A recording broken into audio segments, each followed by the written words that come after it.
At the moment, Kevin and I have been watching the most amazing documentary series on Apple TV. It's a series where Ewan McGregor and Charley Boorman undertake a number of epic motorcycle journeys called The Long Way Round, where they left from London and travelled to New York, the long way round towards the east. Then the long way down was from John O'Groats in Scotland to Cape Town. And recently, the long way up, where they rode 13,000 miles from the tip of Argentina through the South America and Central America, ending in Los Angeles. The rides each took 3 months, and we get to go on the journey with them through the series. It has been wonderful, and we have watched them in reverse order, and at the moment we're watching The Long Way Round, which was filmed 17 years ago. There was an episode where they rode across Mongolia, and honestly, it was just wilderness. There are hardly any roads, virtually no towns, and very few people. It is such treacherous terrain that they had a torrid time. Their bikes got stuck in the muddy bogs, they fall on rocky paths, their bikes break down and they have to do some rudimentary repairs in order to keep going, and they have to cross the same river 5 times in different places, and they were at the end of their tether. At one point, they were so desperate, Charley and Ewan speak about crying. They just didn't feel like they could go and take very much more. They found themselves stuck in the bog of their emotions every bit as much as the wilds of Mongolia, and they are just a few hundred miles in. They still have nearly the whole country to cross. In utter desperation and despair, they begin to hatch a plan to skip the rest of Mongolia and cross over into Russia and then go around Mongolia completely because it's just too tough. In our Bible reading today, we find Jesus in just such a wilderness. He was urged into this treacherous terrain by the Spirit, and we know he is tested to his limits there for 40 days and 40 nights, the period of our Lent. The passage tells us that he was with wild animals and the angels tended him. In that time, he struggled with his identity, his purpose in the world, and immediately before the wilderness, we know that he experienced the baptism, and God affirms him as God's beloved. And now he's in this harsh environment, testing if he truly knows that to be the truth.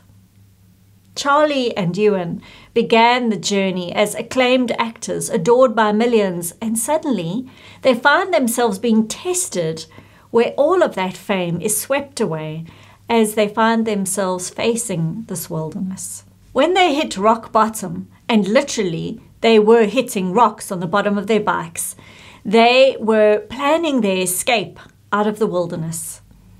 They have a sat phone and they have a conversation with their team, particularly Dave, who just listens to their desperation and their despair.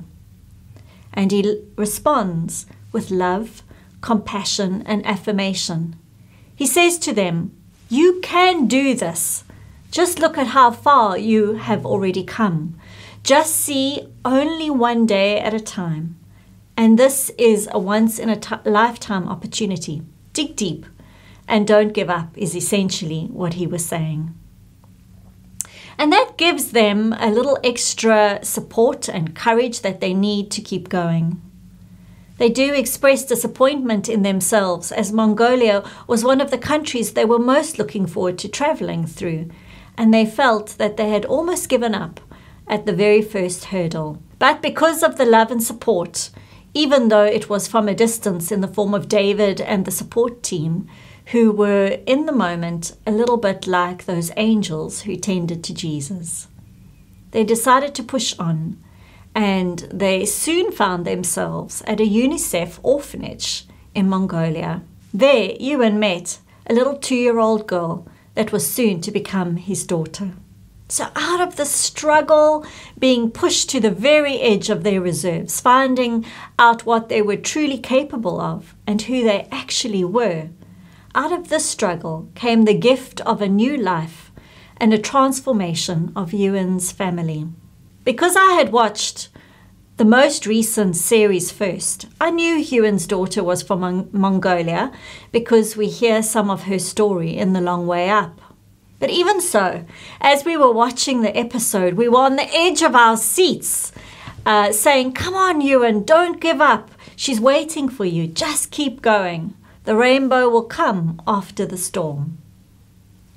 So Jesus comes out of the wilderness, absolutely certain of who he is, and with a message of hope that he knows he is to share with the world. He starts his ministry preaching the good news that the rule of God will change the world, a message that we are not alone, that we are the beloved of God, a message that those who feel left out or on the margins of society or forgotten are especially important to God. In the depths of his despair, Charley shares that in the middle of this treacherous journey, the most important things in your life soon become very clear. And he says, "I really miss my daughters and my wife." And sex, although this is the church, so we don't talk about that one. But for him, the wilderness revealed to him what was important in life. And it was life transforming. So this Lent, we're going to mark the 1-year anniversary of the start of the pandemic and lockdown 1.0.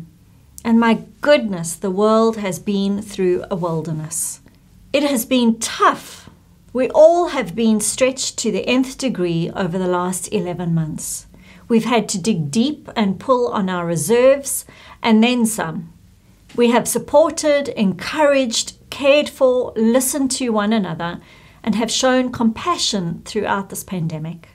We have watched while the NHS staff have been angels tending to the sick, to our brothers and our sisters, to our parents and our grandparents who have needed their saving presence.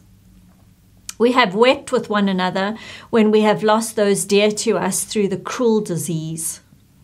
This pandemic has taken us the long way down to help to see what truly matters to us. Let us call on our government to reflect what truly is important. Let us insist that they pay our NHS staff, our teachers, and our care workers fairly. Without them, we would not be seeing the end of the tunnel that we can today. The Israelites took the long way round to get to the promised land, through the wilderness for 40 years. It has been a long year for the world, where we have tried to work together to combat loneliness, despair, economic ruin, and to keep each other safe while the scientists worked on a vaccine. The rainbow at the end of the floods with Noah was a long way up to always remind us that God is with us always.